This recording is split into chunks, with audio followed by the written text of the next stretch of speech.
Well, we're back for today's Breakfast Bite on Pure 24/7 Radio. I'm Nathan Thomas, and I'm joined again by a guest from Open Cloud Group. It's Ray. Hello, Ray.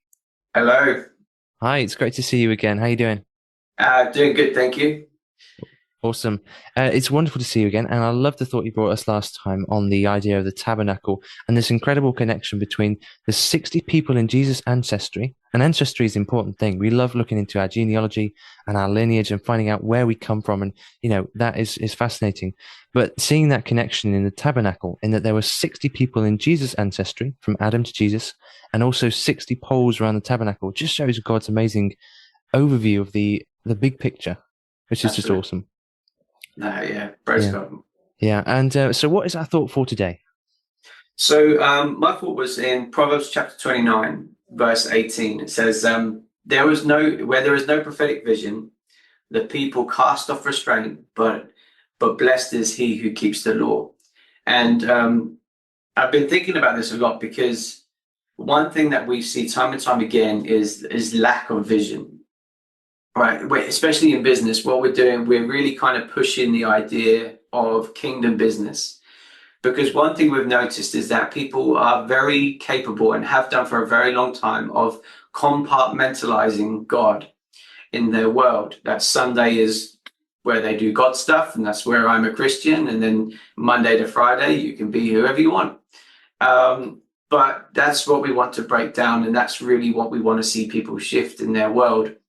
Which means that when you are Christian or when you have a business, and if the business is owned by a Christian, then that business should be a Christian business.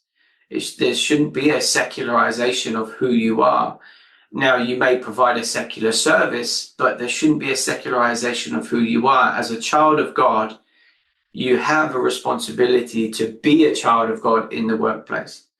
And so we would really want to kind of break down and journey with people what that looks like and how to develop that in their business life. And so this thought of prophetic vision or the need for vision really kind of hit my heart, because one of the things that I see, well, for example, vision is what you see, right? It's how we view the world. But prophetic vision is what God sees. It's how God sees the world. And often we get detached from God's heart because we feel, some of us feel like we know more than God, right? I know I've been in that situation where I've gone, no, God, I've got this, I'm good, thanks. But no, God knows more than we do, and he sees more than we do. And if we pursue God's heart and if we pursue God's mind, we then also begin to see what he's seeing. That means that he will see and show you things that haven't happened yet, that could happen, that are going to happen. He can pre-warn you about stuff, but also he can give you ideas and just real practical structure and strategy for how to deal with certain things. And it all just comes from being close to him. It all comes from that place of intimacy that when you draw close, you begin to understand how they think and how they see the world. And I really want to encourage people today, draw close to God again. If you feel you've stepped away and you feel like you're lacking in vision, lacking in imagination, or lacking in creativity with whatever you're doing, whether it's business or not, draw close to God again, because God is able to share his heart with you and his mind with you, and he can show you what he's seeing. So then we can begin to see the same thing. That's really good. It's so true that, God has, he can give us a lot of inspiration. I guess a lot of people would perhaps, so to speak, keep God out of their business because they feel like being a Christian is not a great business strategy. But as you say, God obviously helps us in every aspect of life, not just at church. God isn't just restricted. He doesn't restrict himself to church. He's in everything, and he can be in everything if we are willing to let him, isn't he? Yeah, that's it. Good. Church was made for God. God was not made for the church. Oh, I love that. That is definitely true, and we need to be careful that we don't let that switch around, become the opposite. Because, yeah.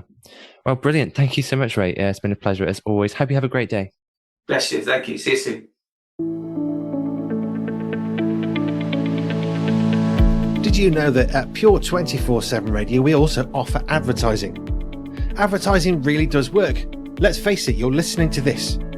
Want to know more? Well, just go to pure247radio.org, pure247radio.org/advertising, and you can get everything you want and more there.